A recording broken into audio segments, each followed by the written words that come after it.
Shalom, kita jumpa kembali dalam Renungan Goshen Mata.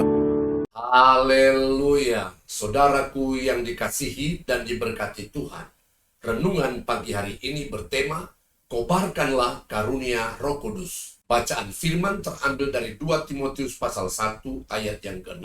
Demikian firman Tuhan. Karena itulah kuperingatkan engkau untuk mengobarkan karunia Allah yang ada padamu oleh penumpangan tanganku atasmu. Rasul Paulus sangat bersyukur karena iman yang tulus ikhlas yang dimiliki Timotius, seorang yang masih muda. Bahkan iman yang sama ada pada neneknya Lois dan juga ibunya Eunike. Di sini kita melihat adanya didikan rohani dalam satu keluarga yang sangat baik.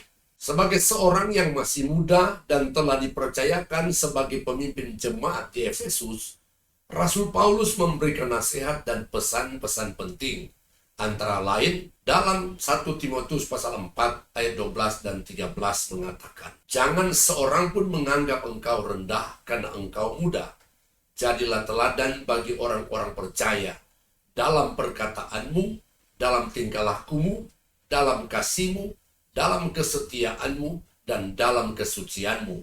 Sementara itu, sampai aku datang, bertekunlah dalam membaca kitab-kitab suci, dalam membangun dan dalam mengajar. Dan di antara berbagai nasihat dan pesan penting itu, ada satu hal yang Rasul Paulus sampaikan baik dalam suratnya yang pertama maupun suratnya yang kedua, yaitu dalam 1 Timotius pasal yang keempat ayat 14. Jangan lalai dalam mempergunakan karunia yang ada padamu, yang telah diberikan kepadamu oleh nubuat dan dengan penumpangan tangan sidang penatua. Dan 2 Timotius pasal yang ke-1 ayat 6. Karena itulah kuperingatkan engkau untuk mengobarkan karunia Allah yang ada padamu oleh penumpangan tanganku atas. Kalau Rasul Paulus sampai demikian rupa menasihati dan mengingatkan Timotius agar mempergunakan dan mengobarkan karunia rohani tersebut, itu berarti sangatlah penting. Sebagaimana yang terdapat atau tertulis di dalam 1 Korintus pasal 14